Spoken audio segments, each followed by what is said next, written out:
हिंदी साहित्य जगत के समकालीन रचनाकारों में एक प्रमुख स्थान रखने वाले भारतीय संसद में उच्चाधिकारी डॉक्टर मनोज मोक्षेंद्र जी की लिखी हुई कहानी सुनिए, प्रेम दंश।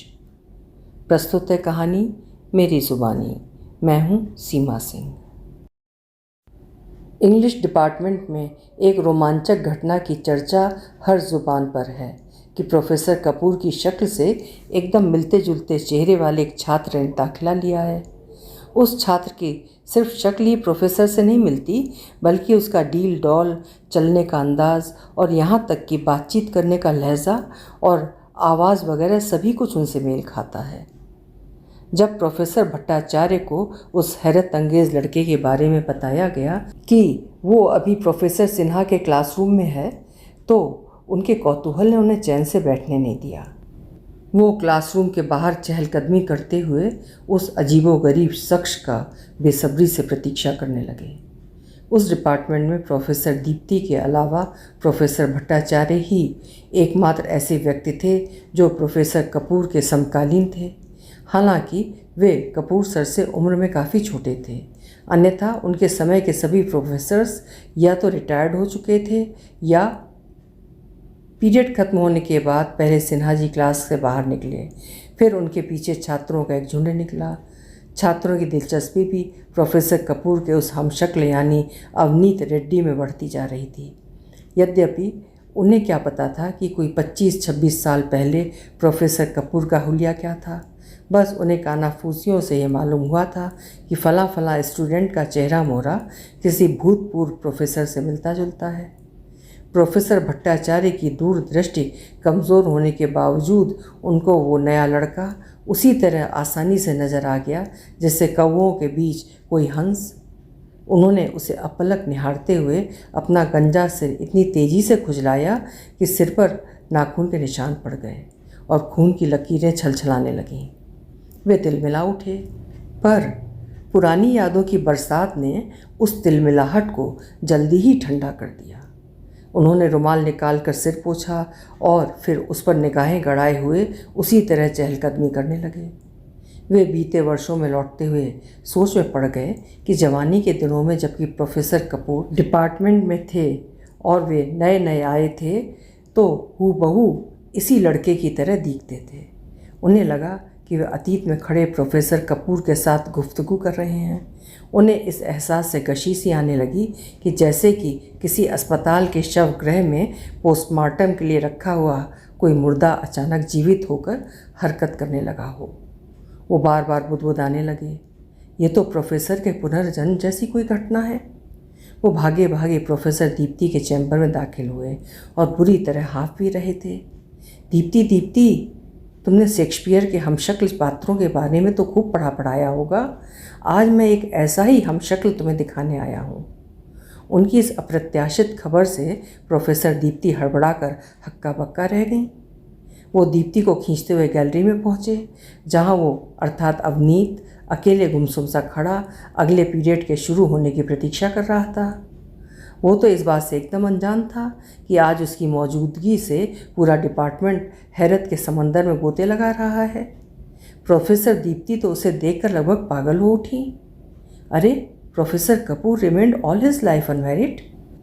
आई एम श्योर कि उनका हमशक्ल तो उनका बेटा ही होना चाहिए। लेकिन वो सोच में खफ्तुल हवास हो गई। वो कुछ देर तक तो उसे फटे नज़रों से बदहवास देखती रहीं। तभी अचानक उनका सिर घूमने लगा। वो लड़खड़ाते हुए वापस चैम्बर में आकर अपनी चेयर पर बैठ गईं। उन्हें लगा कि वे चक्कर खाकर गिर पड़ेंगी। उन्होंने माथे को औंधे मुँह टेबल पर टिकाते हुए कॉल बेल का बटन दबा दिया।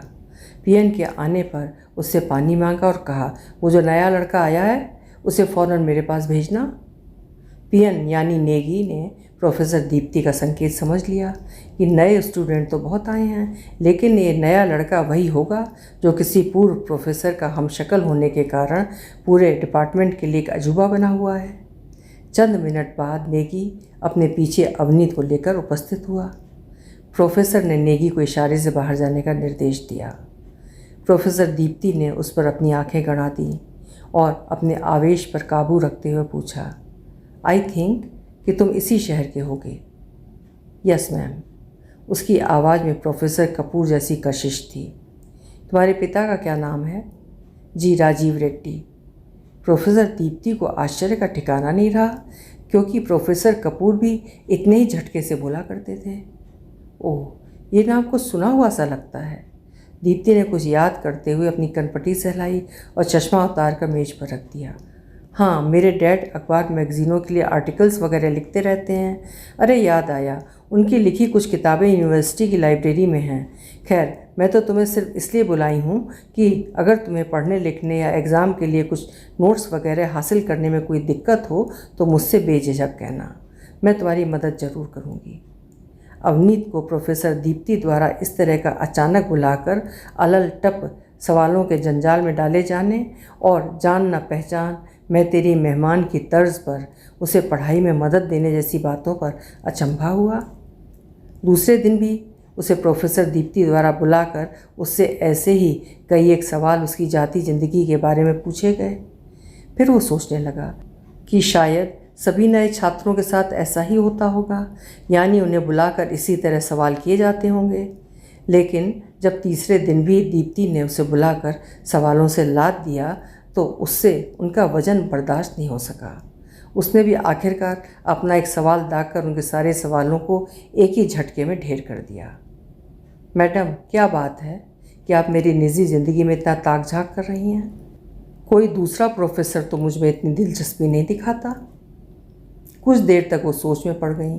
फिर एक बैग दराज से प्रोफेसर कपूर की एक तस्वीर निकाल कर उसके सामने रख दी। इस फ़ोटो को गौर से देखो, ये प्रोफेसर कपूर हैं और वे जवानी के दिनों में बिल्कुल तुम्हारी तरह दिखते थे। उसने प्रोफेसर कपूर की तस्वीर को ध्यान से देखा। पल भर के लिए वो भी हैरत में पड़ गया। फिर उसने खुद को संयत किया। प्रोफेसर दीप्ति उसके अंदाज पर गौर फरमा रही थीं कि प्रोफेसर कपूर भी किसी चीज़ पर इसी तरह ध्यान दिया करते थे। मैम, ऐसा कभी कभी देखने सुनने में आता है कि फ़लाँ का चेहरा अमुक आदमी से मिलता है, और अगर मेरा हुलिया किसी कपूर सर से मिलता है तो इसमें मेरा क्या दोष? उसने उसी निर्विकार भाव से प्रोफेसर पर अपनी निगाहें जमाए रखा, जिस तरह प्रोफेसर कपूर आंखों में आंखें डालकर बात किया करते थे और बातों के मर्म तक जानने की चेष्टा करते थे। प्रोफेसर दीप्ति बेफर उठी। अरे तुम्हारा तो सब कुछ प्रोफेसर कपूर से इतना मिलता जुलता है कि तुम्हें तो उनका पुनर्जन्म कहा जाना चाहिए। मेरा तो कपूर सर से दूर दूर तक का कोई रिश्ता नहीं है। मैं ठहरा रेड्डी, जबकि वो कपूर। इस सपाट जवाब के बाद अवनीत बिल्कुल संजीदा हो गया। हाँ, you are right. Professor Deepti ने मेज पर से चश्मा उठाकर आंखों पर चढ़ाया और होंठ चबाते हुए अवनीत का सांगो पांग जायज़ा लेने लगी। अवनीत असामान्य सा हो उठा। एक बात पूछूं, आप बुरा तो नहीं मानेंगी? हाँ हाँ, पूछो।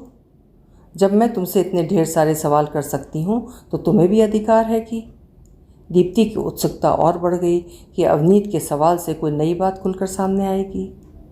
मुझे पता चला है कि आपने बगैर शादी किए अपनी ज़िंदगी का बेशकीमती हिस्सा यूं ही गुजार दिया है। उस पर उसकी बात सुनते ही प्रोफेसर दीप्ति को लगा जैसे खुद प्रोफेसर कपूर से झिड़क रहे हैं कि अब तक तुमने शादी क्यों नहीं की? तुम्हारे कहने का मतलब क्या है? दीप्ति का मुंह अचरज से खुला रह गया। उनके चेहरे पर तिलमिलाहट साफ उभर आई। कहीं ऐसा तो नहीं कि आप प्रोफेसर कपूर से प्यार करती थीं और जब किन्हीं कारणों से आपका उनसे विवाह नहीं हो सका तो आपने आजीवन अविवाहित रहने का निश्चय कर लिया? उसने एक सांस में अपने मन की भड़ास निकाल दी। ये भी नहीं सोचा कि प्रोफेसर पर इसका क्या प्रभाव पड़ेगा। नहीं नहीं, ये तुमने कैसे सोच लिया? उन्होंने अपनी बात पर भरपूर बल देने की कोशिश की। उन्हें ये कतई उचित नहीं लग रहा था कि बित्ते भर का लौंडा उनकी राम कहानी का लब्बो लुबाब कुछ लफ्ज़ों में ही कह सुनाएगा। लेकिन मैं ये दावे के साथ कह सकता हूँ कि आपका कपूर सर के साथ अफेयर था, तभी तो आप उनके हमशक्ल को देखकर अपना संयम खोती जा रही हैं। अवनीत ने एकदम बेलगाम शब्दों में उनकी भावनाओं का खुलासा कर दिया। उन्हें लगा कि उसने जैसे बीच बाजार में उनका चीर हरण कर लिया हो और वो उसके सामने एकदम नंगी खड़ी हैं और अपने बदन को ढकने में बिल्कुल निरुपाय हैं। तुमने ऐसा कहने की ज़रूरत कैसे की? गुरु और शिष्य के संबंध पर कीचड़ उछालने की कोशिश क्यों की? बेशर्मी की भी कोई हद होती है। वो थरथर काँपती हुई आपे से बाहर हुई जा रही थी। अवनीत बिल्कुल उनके बगल में खड़ा होकर मेज़ पर उनके आगे झुक गया। मैं अक्षरशः सच्चाई बयां कर रहा हूँ, आपको मेरी बात माननी ही पड़ेगी। उसने मेज़ पर अपना हाथ इतनी ज़ोर से पटका कि प्रोफेसर दीप्ति एकदम चिहुक गईं। उन्हें लगा कि जैसे खुद प्रोफेसर कपूर उनके पास आकर खड़े हो गए हैं। वो एक झटके से खड़ी हो गई और अवनीत की घूरती आंखों से कतराते हुए फिर बैठ गई। उनकी गतिविधियों से अपराध बोध साफ झलक रहा था। वो इस बात से गाफिल रहते हुए कि कोई उनकी बात सुन भी सकता है, लगभग बुदबुदाने लगी। तुमने ऐसा कहकर जो घाव भर चला था उसे न केवल कुरेदा है बल्कि उस पर नमक मिर्च भी छिड़क दिया है। अवनीत ने उनकी बुदबुदाहट साफ सुनी और फिर व्यंग्यपूर्वक अपने शब्दों को उनके कानों में खौलते तेल की तरह उड़ेल दिया। मैं आपकी साइकोलॉजी बखूबी पढ़ रहा हूँ। आप प्रोफेसर कपूर को बेइंतहा प्यार करती थी। प्रोफेसर दीप्ति ये सोचकर हैरान हो रही थी कि कल का छोकरा उनके मनोविज्ञान की बखिया बखूबी उधेड़ देगा। उनका धीरज जवाब दे रहा था। उनका झूठ मोम की तरह पिघल कर बह गया। उन्हें सच को छिपाने की कोई तरकीब नहीं सूझी। उन्हें लगा कि इतने वर्षों में उनके जहन में कुंठा का कचरा कोई उकेर उकेर कर बाहर निकाल रहा है। वो स्वयं पर से अपना नियंत्रण बिल्कुल खो बैठी। उसके सीने से लगकर अनजाने में फफक उठी। हाँ अवनीत, तुम बिल्कुल ठीक कह रहे हो। अगर प्रोफेसर कपूर जिंदा होते तो आज वो मेरे। उन्होंने खुद को अवनीत से एक बैग अलग करते हुए उसे सामने चेयर पर बैठने का संकेत किया। फिर उन्हें लगा कि वे जैसे अपना अपराध स्वीकार कर रही हैं। कोई 2 मिनट तक खामोशी पसरी रही। प्रोफेसर दीप्ति को इस तरह भावुकतावश अवनीत के सीने से लगने का बेहद अपराध बोध हो रहा था। उन्हें एहसास हो रहा था कि उन्होंने किसी ऐसी मर्यादा का उल्लंघन किया है जिसे उनको नहीं करना चाहिए था।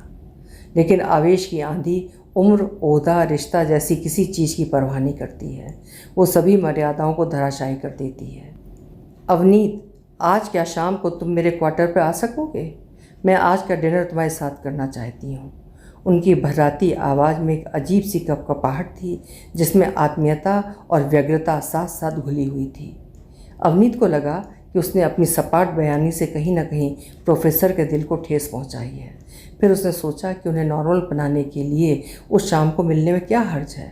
इसलिए वो ओके मैम कहते हुए उठकर बाहर निकल गया। घड़ी ने अपना छोटा हाथ 8 पर और बड़े हाथ को 12 पर रखा तो प्रोफेसर दीप्ति को उतनी बेचैनी हुई जितनी उन्हें पहले कभी नहीं हुई थी। वो लगातार 3 घंटे से घड़ी पर टकटकी लगाए हुए थकी नहीं थी।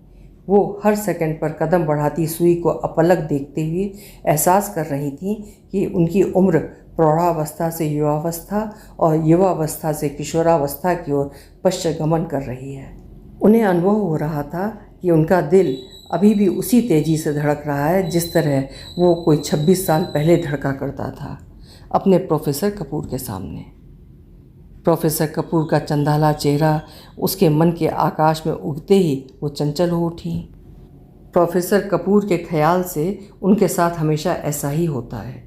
प्रोफेसर कपूर के गौरांग चेहरे पर टकी नीली नीली आँखें और किसी अंग्रेज की भांति गुलाबी होंठों के दोनों ओर लटकी हुई भूरी भूरी मूँछों से निखरे चेहरे ने उन्हें शुष्क वर्तमान की मरुभूमि से उठाकर किसी नखलिस्तान में जा पटका, क्योंकि उनकी आंखों के सामने का धुंध अंधेरा छट गया और वो उनकी उजास स्मृतियों में विचरने लगीं। उन्हें लगा कि उनका अतीत उनसे कतई दूर नहीं है। वो कल्पनाओं में प्रोफेसर कपूर के साथ वो सब कुछ कर लेती हैं जैसे वो कभी नहीं कर पाईं। वो उनकी बाहों में जगड़ती जा रही हैं। उनकी गर्म सांसों की नमी उनके शुष्क चेहरे को नरम बना रही है। उत्तेजना के उन क्षणों में उन्होंने तेज कदमों से ड्राइंग रूम में गोल गोल टहलते हुए अपनी आंखें बंद कर लीं। उन्हें विश्वास है कि जब तक उनकी आंखें बंद रहेंगी प्रोफेसर कपूर को अपने आसपास पाएंगी और उनका अतीत गुनगुनाता हुआ सामने खड़ा हो जाएगा। उन्होंने खुद को प्रोफेसर कपूर की कक्षा में आगे बैठा पाया। प्रोफेसर साहब वही रोमांटिक लिटरेचर पढ़ा रहे हैं और जॉन कीट्स का फैनी ब्राउन के प्रति अंधे प्रेम के बारे में एक लंबा लेक्चर सुना रहे हैं। वो सुन रही है कि प्रोफेसर का गला ये बताते हुए रुंध गया है कि आखिरकार फैनी ब्राउन ने कीट्स के प्रेम पर अस्वीकृति का ठप्पा उसी तरह लगा दिया जिस तरह 20वीं सदी के अंग्रेजी कवि विलियम बटलर यीट्स के लंबे समय से प्रतीक्षित अथाह अगाध प्रेम प्रस्ताव पर मॉडगान ने इनकार की एक अभेद्य दीवार खड़ी कर रखी थी, जहाँ से ईट्स की विरह से व्यथित आह का एक टुकड़ा भी उसके बहरेपन को नहीं भेद पाया था। ड्राइंग रूम में टहलते हुए प्रोफेसर दीप्ति सोफे के हत्थे से टकरा कर गिरते गिरते बचीं। उनके घुटनों पर हल्की सी चोट आने से वो दिव्या स्वप्न से जाग उठीं। वो वर्तमान की खुरदुरी पथरीली जमीन पर फिर से आ गिरीं। लेकिन आज ऐसा कुछ है कि वो अतीत की जकड़न से रिहा होना नहीं चाहती हैं। वो आज खुली आंखों से अपने अतीत में उन सभी छोटी से छोटी बातों को अपने सामने घटित होते देखना चाहती हैं, जिन्हें वो कभी दुत्कार कर अपनी स्मृति पटल से हटा दिया करती थी। एमए इंग्लिश में दाखिला मिलने के बाद दीप्ति का वो पहला क्लास था, जबकि क्लासरूम में घुसते वक्त वो सामने से आ रहे प्रोफेसर कपूर से टकरा गई थी। प्रोफेसर के हाथों में सीने से चिपकी 2 मोटी मोटी किताबें नीचे गिर गई थीं, जिन्हें दीप्ति ने सहमते हुए खुद उठाकर उन्हें वापस सौंपा था। उसके होंठ फड़फड़ा कर ज़्यादा कुछ न कह सके। I am so sorry sir. प्रत्युत्तर में प्रोफेसर कपूर मुस्कुरा कर रह गए थे। कोई बात नहीं, चलो पहला इंट्रोडक्शन तुम्ही से हो गया। Please your good name. Deepti तब तक तेज कदमों से चलते हुए क्लास में एक खाली सीट पर बैठती हुई शर्मा सी गई थी। I am Deepti sir. उसे याद है कि प्रोफेसर कपूर के साथ इस अप्रत्याशित मुलाकात पर सारे क्लास की नज़र थी। मोना, जो बाद में दीप्ति से घुल मिल गई थी, ने क्लास समाप्त होने के बाद बाहर निकलते हुए दीप्ति से अपना कंधा टकरा दिया था। प्रोफेसर कपूर की तुम कुछ लगती हो क्या? क्लास में तो तुम उन्हें आंखें फाड़ फाड़ कर देख रही थी। मोना ने सामने से आती हुई किसी सहेली को आंख मारते हुए दीप्ति पर जोर से व्यंग कसा। नहीं नहीं, तुम्हें बिल्कुल गलतफहमी हो गई है। दरअसल वो हकला कर रह गई। लेकिन ये तुम्हारे लिए बेहद अच्छी खबर है कि professor Kapoor is still bachelor. वो तेज़ी से आगे बढ़ गई। मोना के आशय को दीप्ति अच्छी तरह समझ गई थी। उस वक्त तो गुस्से में पागल सी हो रही थी। ये तो अच्छा हुआ कि मोना तेज़ कदमों से चलते हुए बहुत दूर निकल गई, नहीं तो दीप्ति बेशक उसके गाल पर खुलेआम एक जोरदार तमाचा रसीद कर देती।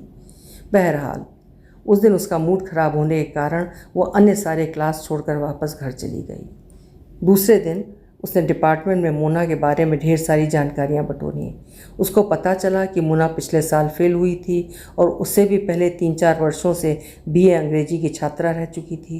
दीप्ति को यह अंदाज़ा लगाने में ज़्यादा मशक्क़त नहीं करनी पड़ी कि इतने सालों से यूनिवर्सिटी में रहने के कारण उसकी न केवल प्रोफेसर कपूर से काफ़ी नज़दीकियाँ बन चुकी होंगी, अपितु वह उनके प्रति बेहद आसक्त भी हो गई होगी। इस कारण वो उन सभी लड़कियों से असामान्य रूप से पेश आती होगी जिन्हें वो प्रोफेसर कपूर के करीब पाती होगी। लिहाजा दीप्ति का दिमाग भी ठिकाने से काम नहीं कर रहा था।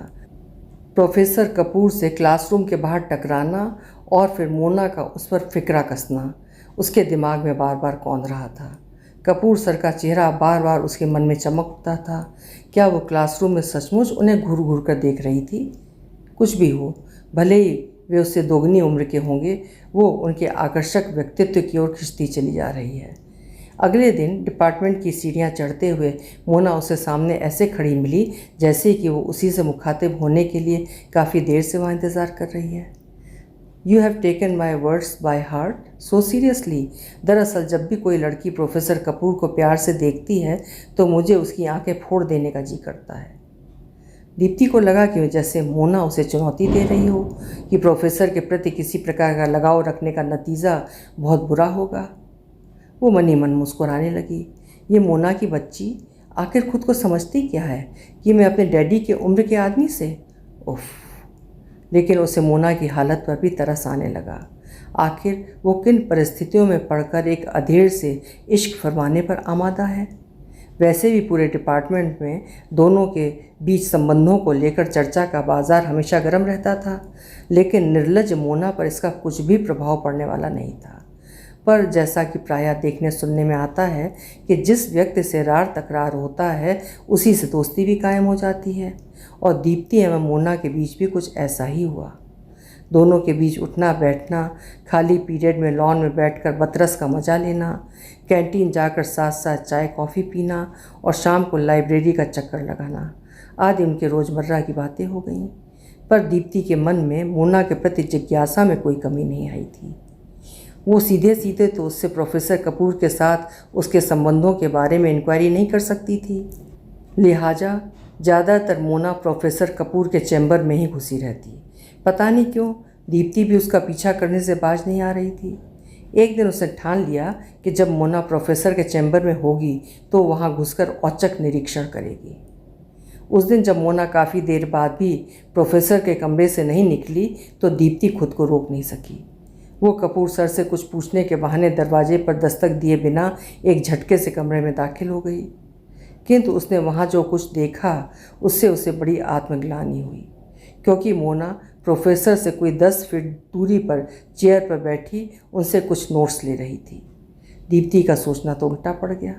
जैसा कि वो सोच रही थी कि मोना प्रोफेसर के आलिंगन में होगी, कुछ अंतरंग बातें हो रही होंगी, दोनों प्रेमालाप में लिप्त होंगे वगैरह वगैरह, और वो इन सब का चश्मदीद गवाह बनेगी।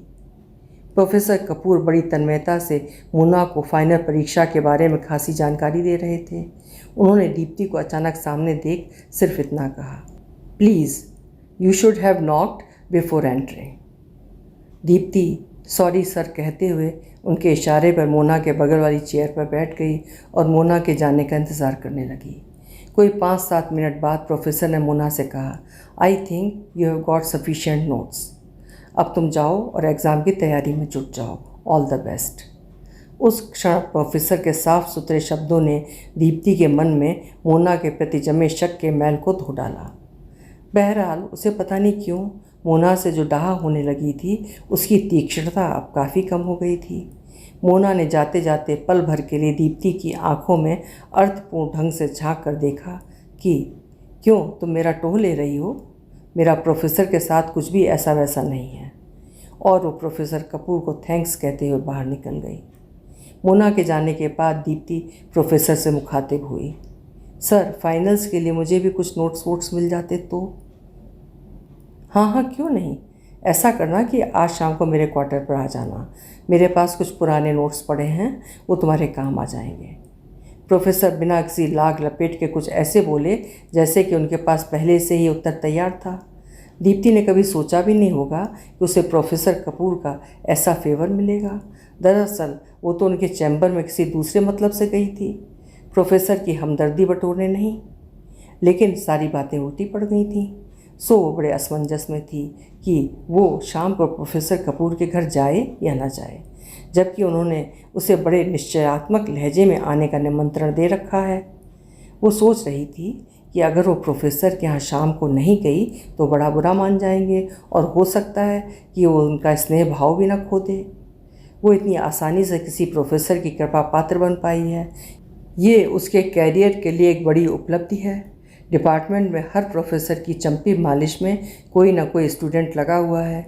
यदि इस काम में कोई छात्रा लगी हो तो उसके पीछे गर्मा गर्म स्कैंडल की कहानी भी चलती रहती है। देर तक उसके मन में अंतर्द्वंद चलता रहा था। शाम को हॉस्टल लौटकर करीब घंटे भर वो उधेड़बुन में खोई रही। कतिपय सवालों का ज्वार भाटा उसके दिमाग को झकझोरता रहा। आखिर प्रोफेसर साहब ने अपने क्वार्टर पर ही उसे क्यों बुलाया, और अगर बुलाया भी तो शाम को ही क्यों? वे कल नोट्स तो खुद भी साथ ला सकते थे। एक लड़की को अपने घर यूँ बुलाना और वो भी जाड़े की निचाट शाम को कहाँ तक उचित है, वगैरह वगैरह। आखिरकार नकारात्मक सवालों के मकड़जालों को तर्कों से कुतर डाला। उसने खुद को धिक्कारा, कितनी बेवकूफ़ हो गई हो तुम। आखिर प्रोफेसर साहब तुम्हारे पिता की उम्र के हैं। इतना ही नहीं, वे एक सुलझे हुए सोच के बुद्धिजीवी व्यक्ति हैं। उनके बारे में अनाप शनाप सोचना बिल्कुल जायज़ नहीं है। दरअसल मोना की उनके प्रति आसक्त होने की अनुचित धारणा ने ही उसे इस तरह सोचने के लिए विवश किया है। प्रोफेसर कपूर तो मोना के प्रति भी पिता जैसा स्नेह भाव रखते हैं। अब अगर मोना का ही दिल काला हो तो इसमें उनका क्या दोष? यूँ भी उसे उनके घर जाने में किस बात का डर या संकोच है? भले ही वे अविवाहित हैं, वे घर में अकेले तो रहते नहीं होंगे। उनके भाई बहन भांजे भांजियाँ भी तो उनके साथ रहते होंगे। कोई 9 बज रहे थे और दीप्ति अभी भी किसी अदृश्य भय से सहमी हुई थी। उसने घबराहट से प्रोफेसर कपूर के दरवाजे पर एक नहीं कई दस्तक दिए। चूँकि उजाड़े की रात थी, इसलिए उनका घर बगीचे से घिरा हुआ एकदम भाएं भाएं कर रहा था। घर की खिड़कियों से हल्की रोशनी छनकर आसपास के पेड़ों के झुरमुट पर लहरा रही थी। घर के अंदर इतना सन्नाटा था कि दीप्ति को लगा कि शायद प्रोफेसर साहब घर में मौजूद नहीं हैं। फिर उसने सोचा कि आखिर वो एक प्रोफेसर के घर के सामने खड़ी है, निसंदेह उनके घर के सभी सदस्य शांतिप्रिय होंगे और इस वक्त किसी न किसी प्रकार के पठन पाठन अध्ययन मनन में व्यस्त होंगे। बेहद उबाऊ इंतज़ार के कोई 3-4 मिनट बाद रोंगटे खड़े करने वाली चरमराहट के साथ दरवाज़ा खुला। प्रोफेसर साहब ठीक दरवाजे के सामने नजर आए। चूँकि बिजली की रोशनी उनके पीछे पड़ रही थी, इसलिए बरमूडा और टी शर्ट पहने हुए एक आकृति ही उसे दिखाई दे रही थी, पर डीड लॉ से वो आकृति बिना शक प्रोफेसर कपूर साहब की थी। पल भर के लिए उसके बदन से झुरझुरी सी हुई कि प्रोफेसर ने टिप से बिजली का स्विच दबाकर प्रवेश द्वार पर हरी रोशनी बिखेर दी। I was eagerly waiting for you, why were so delayed. उन्होंने एक रोबोट की भांति उसे अंदर आने का इशारा किया। दीप्ति अवाक रह गई कि प्रोफेसर इतनी बेचैनी से उसकी प्रतीक्षा क्यों कर रहे थे। लिहाजा उसने फिर से मुस्कुराते हुए खुद को सहज बनाने की कोशिश की। कोई 10 फीट लंबा और 5 फीट चौड़ा गैलरी नुमा रास्ता तय करते हुए वो उनके पीछे पीछे ड्राइंग रूम में दाखिल हुई। उसे हैरत हुई कि प्रोफेसर का घर इतना सजा संवरा है कि कोई ये नहीं कह सकता कि वे शादीशुदा नहीं हैं और उनके घर में कोई औरत नहीं रहती। निसंदेह उनकी रिश्तेदारी में कोई बुज़ुर्ग महिला उनकी देख रेख में लगी रहती होगी, अन्यथा उनके साथ कोई उनकी छोटी बहन या भतीजी तो उनकी और उनके परिवार की देखभाल के लिए रहती होगी। चलो, इसी बहाने उसकी एक नई दोस्ती बन जाएगी। वैसे भी प्रोफेसर साहब की इतनी अच्छी तनख्वाह है कि वह कोई आया या महरी घर की रखवाली और व्यवस्था के लिए रख ही सकते हैं। लेकिन घर के अंदर घुप सन्नाटा भाप कर दीप्ति के रोए भैंसे खड़े हो गए।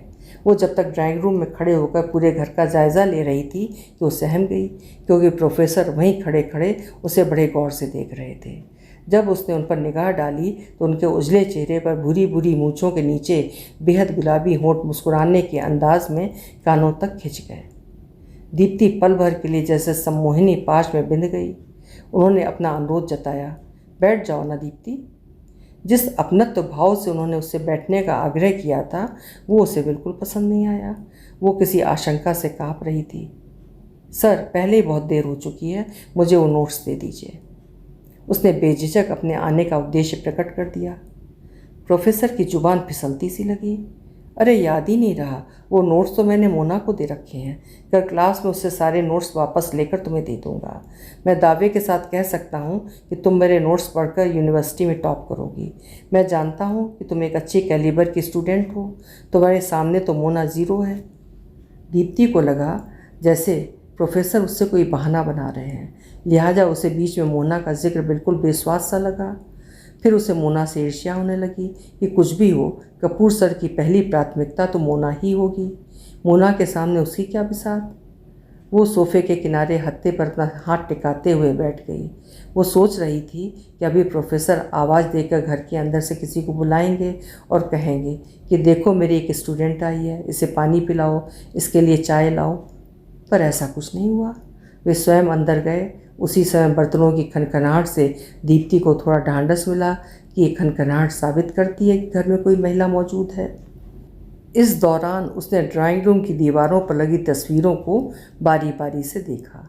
सभी तस्वीरों में पतझड़ या मरुस्थल के दृश्य थे और हर एक में कहीं न कहीं या तो किसी सूखे पेड़ के नीचे या सूखे झरने के बीच अथवा किसी खुरदुरे चट्टान पर नितांत अकेली कमनीय युवती जरूर नजर आ रही थी। उनका निहिताशय दीप्ति के मर्मस्थल को छू गया। उसने स्वयं से सवाल किया, जब कपूर सर को औरत की इतनी चाह थी तो उन्होंने। फिर उसकी निगाह एक्वेरियम में कुलांचे मारती एक अदद मछली पर पड़ी। बेशक उक्त मछली या तो अकेली होने या उस कैद खाने से मुक्ति पाने के लिए बेहद बेचैन लग रही थी। उसे लगा कि इन सारी चीज़ों के पीछे प्रोफेसर साहब का कोई विशेष इरादा है। उसकी तंद्रा टूट गई, क्योंकि तब तक प्रोफेसर गिलास भर पानी उसके आगे रखते हुए मुस्कुराते नजर आ रहे थे। सर, इतनी तकलीफ़ क्यों की? संकोच दीप्ति के जुबान को रोक नहीं सका। तुम इस समय मेरी बुलाई हुई मेहमान हो। हाँ, मेहमान हो। प्रोफेसर ने एक युवक की भांति अपने कंधे उचकाए। दीप्ति को लगा कि वे कुछ कहना चाह रहे हैं। उनकी शख्सियत ये साबित कर रही थी कि इस उम्र में भी उनके भीतर एक युवक जिंदा है जो वास्तव में 20-25 साल के लड़के में मौजूद रहता है।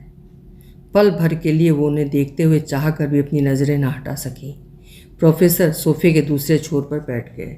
दीप्ति को एहसास हुआ कि जैसे प्रोफेसर ने उसे छूकर संज्ञा शून्य बना दिया हो। उसे लगा प्रोफेसर जो कुछ कहना चाह रहे हैं वो उनकी ज़ुबान से नहीं फूट पा रही है।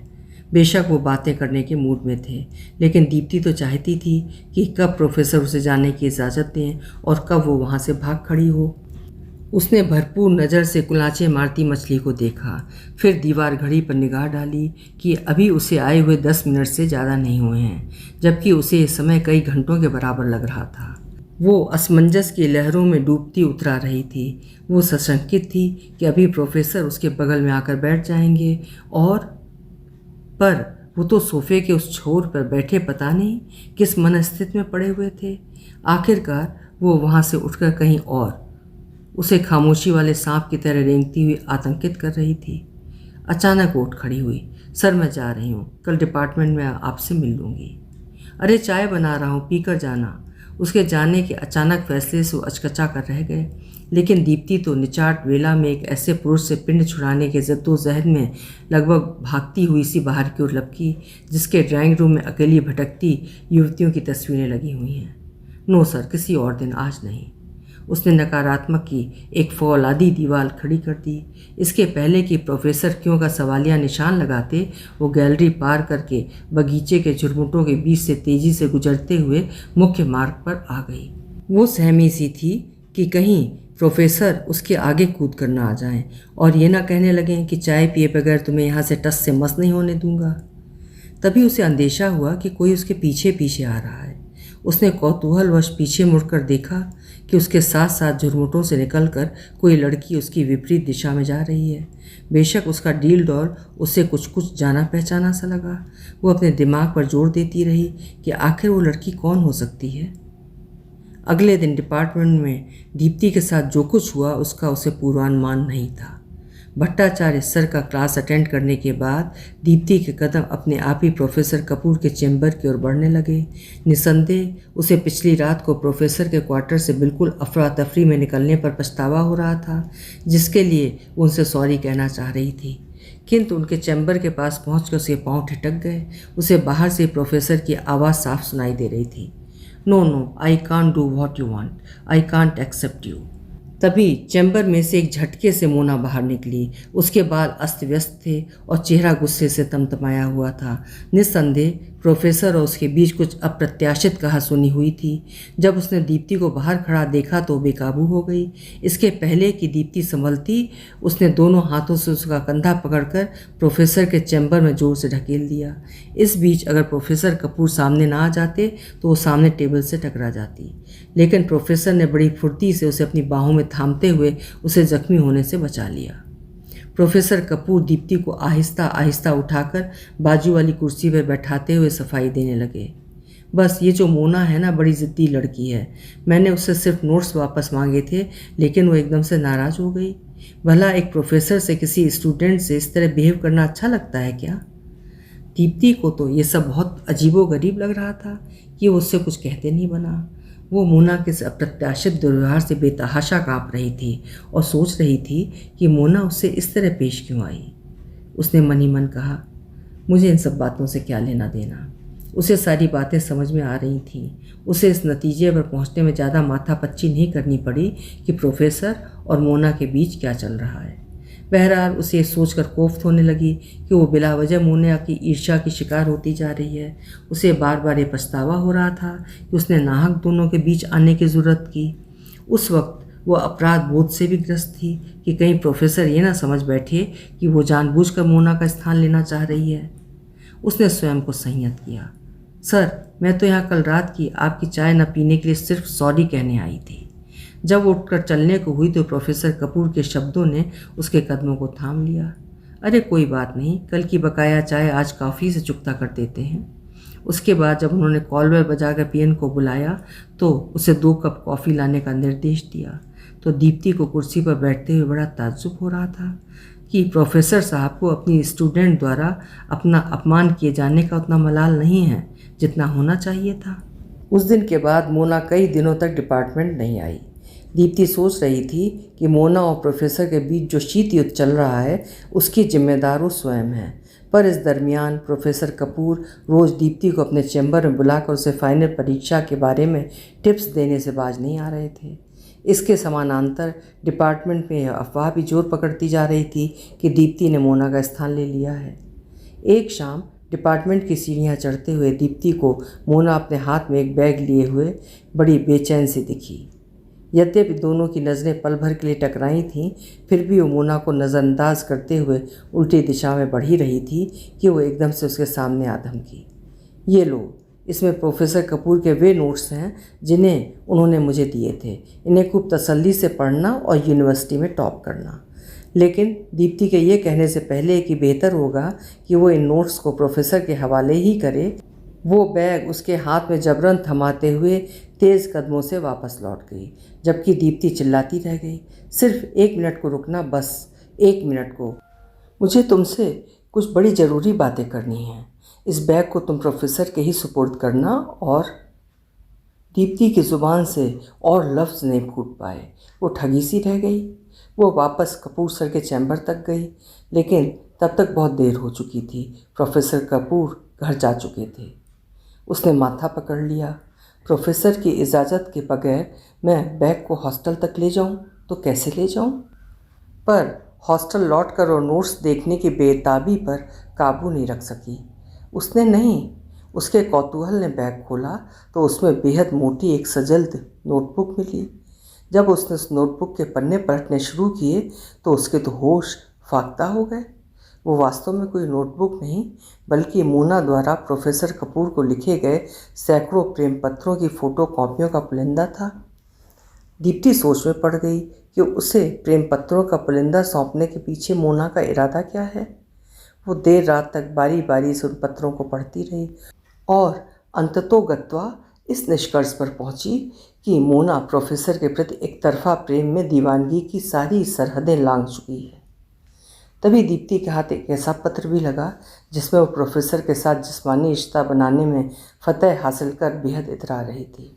लेकिन उस पुलिंदा का आखिरी पत्र पढ़कर दीप्ति को तो जैसे सांप सूंघ गया, जैसे उसके ऊपर बिजली गिर गई हो।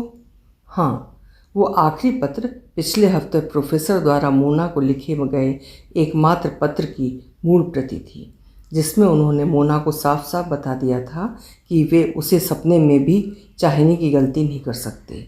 लेकिन अब उनकी अपनी बरसों की तलाश खत्म हो चुकी है। उन्हें जिस प्रेम की चाह थी वो उन्हें दीप्ति में मिल चुकी है और वे उसे पाने के लिए अपनी ज़िंदगी तक दांव पर लगाने में नहीं हिचकेंगे। उस रात दीप्ति की आंखों से नींद नदारद थी। वो बेहद कश्मकश में थी कि उसे अब क्या करना चाहिए। वो इस आशंका से सहमी हुई थी कि 1-2 दिन में ही प्रोफेसर कपूर उससे विवाह का प्रस्ताव भी कर देंगे। तब वो क्या करेगी? जी में तो आ रहा था कि वो अपनी पढ़ाई बीच में अधूरी छोड़कर वापस घर चली जाए। निश्चित तौर पर उसका कैरियर दांव पर लगा हुआ था, लेकिन मोना के लिए उसके मन में हमदर्दी भी पैदा हो रही थी, जिससे उसकी बेचैनी बढ़ती जा रही थी।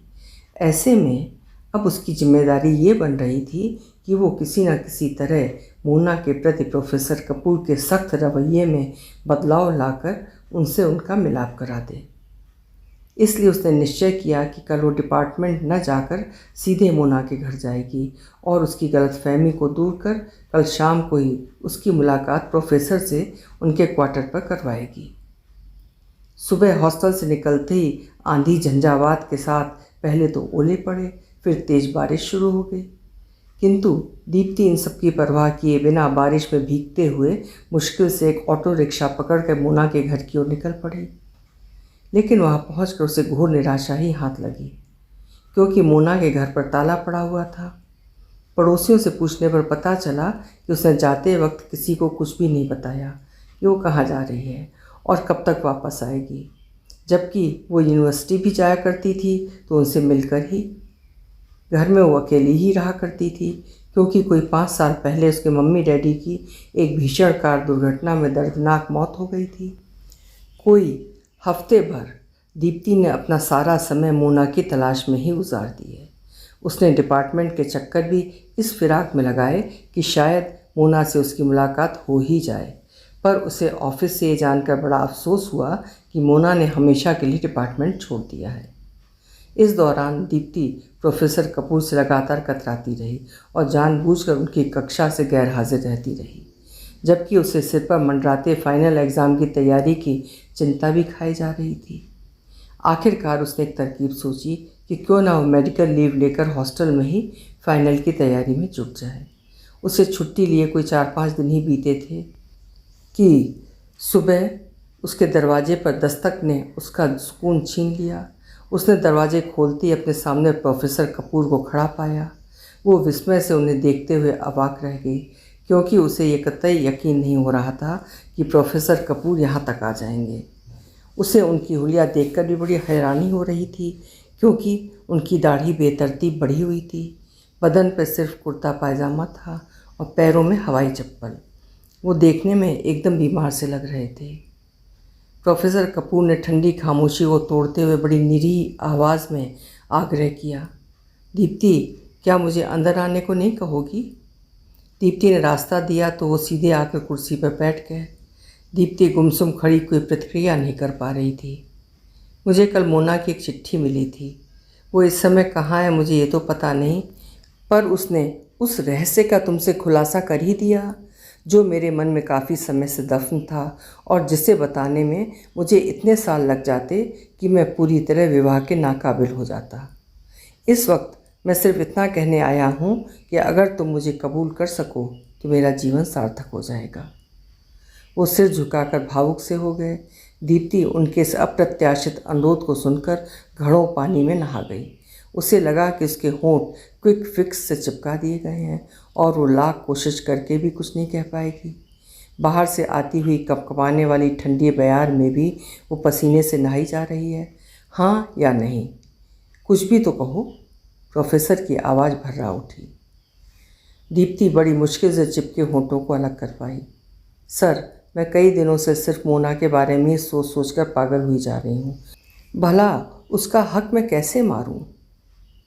मुझे भी मोना के अंधे प्रेम के बारे में सोचकर बड़ा अफसोस हो रहा है। काश वो। प्रोफेसर के लफ्ज़ उनके मुंह में दुबके रह गए। सर, काश क्या? क्या मोना ने सुसाइड? दीप्ति लगभग चीख उठी। नहीं नहीं, उसने खुदकुशी नहीं की। मुझे पता चला है कि उसने किसी पत्रकार दोस्त से कोर्ट मैरिज कर ली है। उसने ये सब बड़े फ्रस्ट्रेशन में किया है। प्रोफेसर की आवाज़ डूबती सी लगी। ओफ, ये अच्छा नहीं हुआ। वो तो आपसे बेइंतहा। दीप्ति अपने दाएं हाथ से अपनी दोनों आंखें ढककर सिसकने लगी।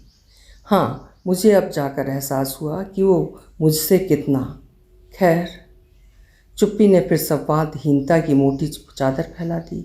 दीप्ति दीवान पर औंधे मुंह घुटनों के बीच सिर छुपाकर बैठ गई। प्रोफेसर ने चुप्पी पर फिर लफ्ज़ों का प्रहार किया।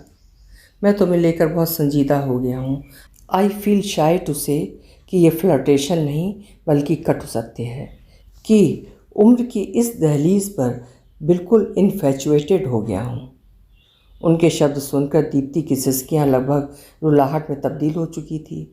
अगले दिन फिटनेस सर्टिफिकेट लेकर जब दीप्ति ने देर से डिपार्टमेंट में कदम रखा तो वहाँ छाए सन्नाटे ने इसे किसी अनिष्ट का संकेत दिया। किसी खास वजह से डिपार्टमेंट में कोई नज़र नहीं आ रहा था। सारे क्लासरूम भाई भाई कर रहे थे। खड़ी दोपहरी में ही आधी रात की डरावनी खामोशी फैली हुई थी। स्टूडेंट्स का कहीं अता पता नहीं था। दीप्ति झट हेड साहब के चैम्बर में गई और बेतकल्लुफ़ बोल उठी, आज किस वजह से डिपार्टमेंट में चिड़िया तक पंख नहीं मार रही है? उस वक्त हेड साहब की नाक पर मक्खी तक बैठने का तो साहस नहीं कर सकती थी, क्योंकि दीप्ति को देख पता नहीं क्यों वे दांत भींच रहे थे। उन्होंने इशारे से कहा, गेट आउट। दीप्ति से रहा नहीं गया। पहले वो प्रोफेसर कपूर के चैम्बर में जाना चाह रही थी, लेकिन वो सीधे हेड क्लर्क के कमरे में गई और पूछ बैठी, गुप्ता जी, आज कोई खास वाक़या हुआ है क्या? प्रोफेसर कपूर नहीं रहे। हेड क्लर्क ने रुमाल से अपनी आंखें पोंछी। क्या? दीप्ति इतनी तेज़ चीखी कि उसकी गूंज से खिड़की के बाहर मुंडेर पर बैठे सारे कौवे उड़ गए। हाँ, वो अपने ड्राइंग रूम में कुर्सी पर लुढ़के हुए थे, जबकि उनका सिर मेज पर टिका हुआ था और सिर के नीचे कागज़ दबा हुआ था जिस पर उनकी हैंड राइटिंग में तुम्हारा नाम दीप्ति भटनागर लिखा हुआ था। तो दीप्ति का मुंह ताज्जुब से खुला रह गया। अब पुलिस ये तफ्तीश कर रही है कि उनकी मौत से तुम्हारा क्या सरोकार है। अभी उनकी बॉडी के पोस्टमार्टम की रिपोर्ट आनी है, तभी उनकी मौत की गुत्थी सुलझ पाएगी। हेड क्लर्क ने इसे पुलिसियाना अंदाज में बड़े संदेह से घूर कर देखा। दीप्ति को लगा कि उसके शरीर का सारा खून जम गया है। वो डिपार्टमेंट की सीढ़ियों पर बैठकर तब तक प्रोफेसर कपूर की याद में सिर खपाती रही जब तक कि पोस्टमार्टम रिपोर्ट नहीं आ गई। शाम को वाइस चांसलर को पोस्टमार्टम की रिपोर्ट सौंपी गई। प्रोफेसर कपूर की मौत हार्ट अटैक से हुई थी।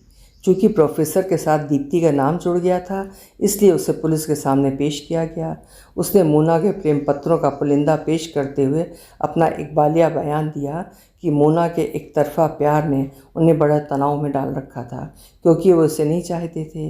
वे वास्तव में मुझसे शादी करना चाहते थे, जबकि मैं अपने घर वालों की इजाज़त के बिना अपने पिता की उम्र के व्यक्ति से कैसे विवाह को राजी हो सकती थी।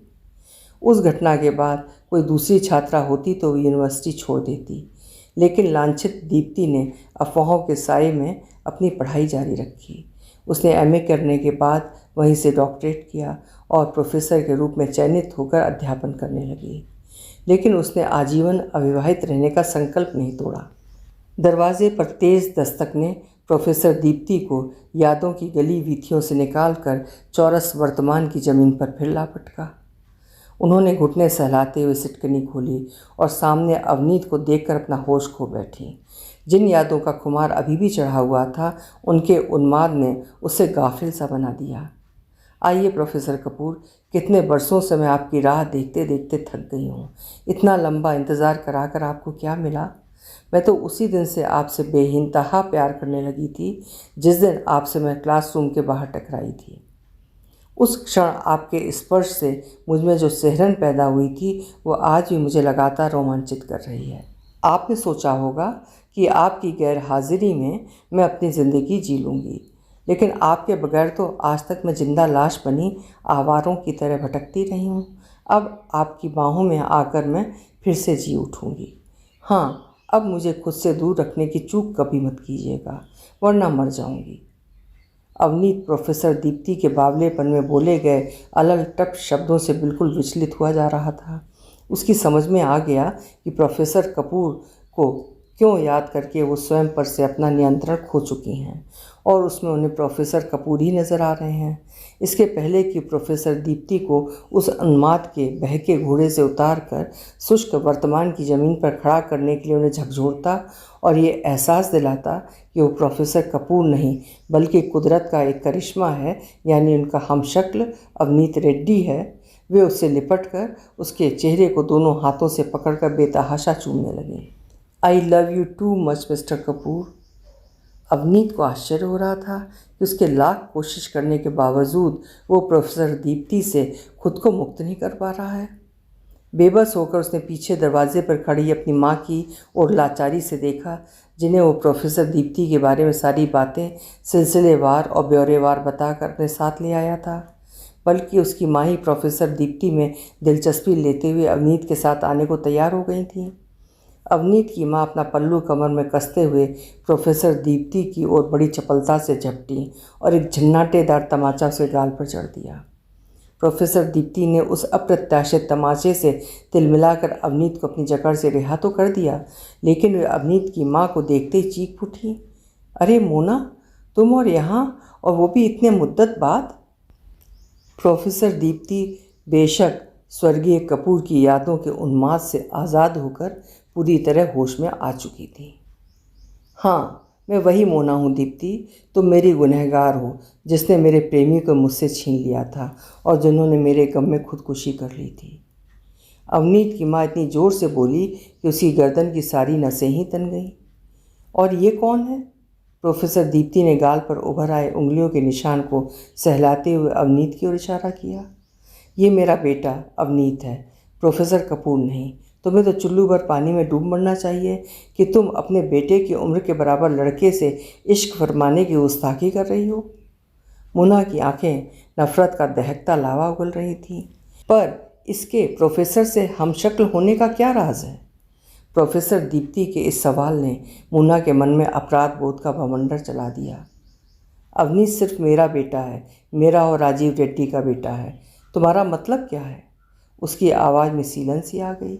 मेरे कहने का मतलब तुम अच्छी तरह समझती हो।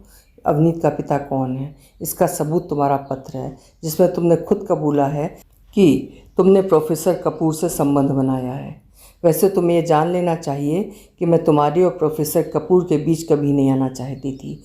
यकीन मानो, जिस दिन तुम अपने प्रेम पत्रों का पुलिंदा सौंप कर गई थी, उसी दिन से मैं लगातार कई दिनों तक तुम्हें कहाँ कहाँ नहीं ढूंढती फिरी। जब तुम नहीं मिली तो मैं डिपार्टमेंट से तौबा कर हॉस्टल में ही फाइनल्स की तैयारी में जुट गई। पर एक दिन कपूर सर ने खुद मेरे कमरे में आकर मुझसे विवाह का प्रस्ताव कर दिया। सच, मैं ऐसा सोच भी नहीं सकती थी। उस समय उनकी दशा इतनी दयनीय थी, मुझे उन पर तरस भी आ रहा था। उस समय तो मैं असमंजस में उनसे कुछ भी नहीं कह सकी, लेकिन मैंने उस रात बड़े मानसिक अंतर्द्वंद के बाद तय किया कि अगले दिन डिपार्टमेंट में जाकर उनके प्रस्ताव पर रजामंदी दे दूंगी। लेकिन अगले दिन तो गज़ब हो गया। प्रोफेसर दीप्ति की घिघी बंद गई और सोफे पर औंधे मुंह लुढ़क कर एक बच्चे की तरह वो बिलखने लगी। लेकिन उनकी आपबीती सुनने के बाद भी मोना का दिल नहीं पिघला। वो इन सारी बातों का मूक श्रोता बनी अवनीत का हाथ पकड़ जबरन उसे खींचते हुए बाहर निकल गई। दूसरे दिन डिपार्टमेंट में कोई 26 वर्षों बाद फिर एक सनसनीखेज घटना ने पूरे शहर को चौंका दिया। उस दिन अवनीत को डिपार्टमेंट पहुंचने में कुछ देर हो गई थी।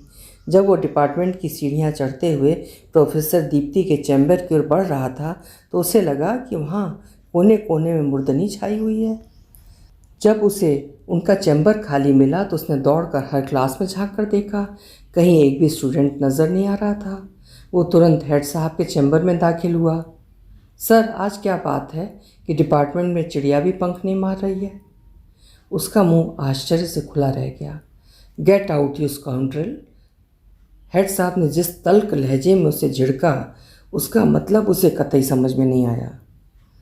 वो भागकर सीधे हेड क्लर्क के कमरे में पहुंचा और आनन फानन में पूछ बैठा, गुप्ता जी, आज किसी खास वजह से डिपार्टमेंट बंद है क्या? हेड क्लर्क ने उसे शक की निगाह से देखते हुए एक खुफिया के अंदाज में सवालिया जवाब दाग दिया। सब कुछ जानकर भी तुम अनजान बन रहे हो? प्रोफेसर दीप्ति की मौत हो गई है।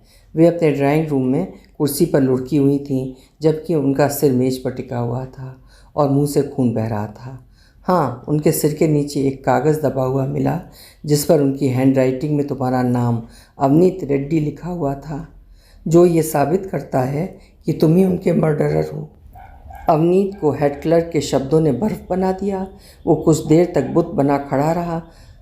उसे दुख कम, आश्चर्य ज़्यादा हो रहा था। तभी पीछे से आए पुलिस इंस्पेक्टर ने उसकी गर्दन दबोच ली। शक की सुई अवनीत पर जा रही थी कि उसने ही प्रोफेसर दीप्ति का। उस शाम जब तक अवनीत पुलिस की हिरासत में रहा, उसकी आंखें रोते रोते सूजकर लाल हो गई थीं। वो लगातार बड़बड़ाता जा रहा था।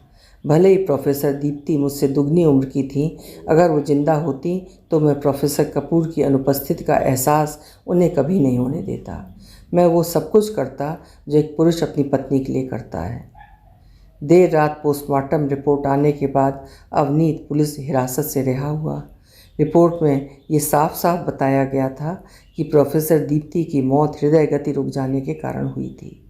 अवनीत सारी रात प्रोफेसर दीप्ति की लाश के सिरहाने गुमसुम बैठा रहा। अगले दिन सुबह उसने ही उन्हें मुखाग्नि दी। फिर जब डिपार्टमेंट खुला तो वहाँ से निकली एक सनसनीखेज चर्चा पूरे शहर में सुर्खियों में थी कि जब चिता पर प्रोफेसर दीप्ति को रखा गया तो उनकी मांग में गाढ़ा लाल सिंदूर देखा गया था। लेकिन ऐसा कैसे हुआ, इस रहस्य का खुलासा कभी नहीं हो पाया। बहरहाल उस दिन मुखाग्नि देने के बाद अवनीत न तो डिपार्टमेंट में कभी नजर आया, न ही शहर के किसी इलाके में। अभी आप सुन रहे थे डॉक्टर मनोज मोक्षेंद्र की लिखी हुई कहानी प्रेम दंश। कहानी आपको कैसी लगी कमेंट सेक्शन में ज़रूर लिखिएगा। कल फिर मिलेंगे। आपका समय शुभ हो।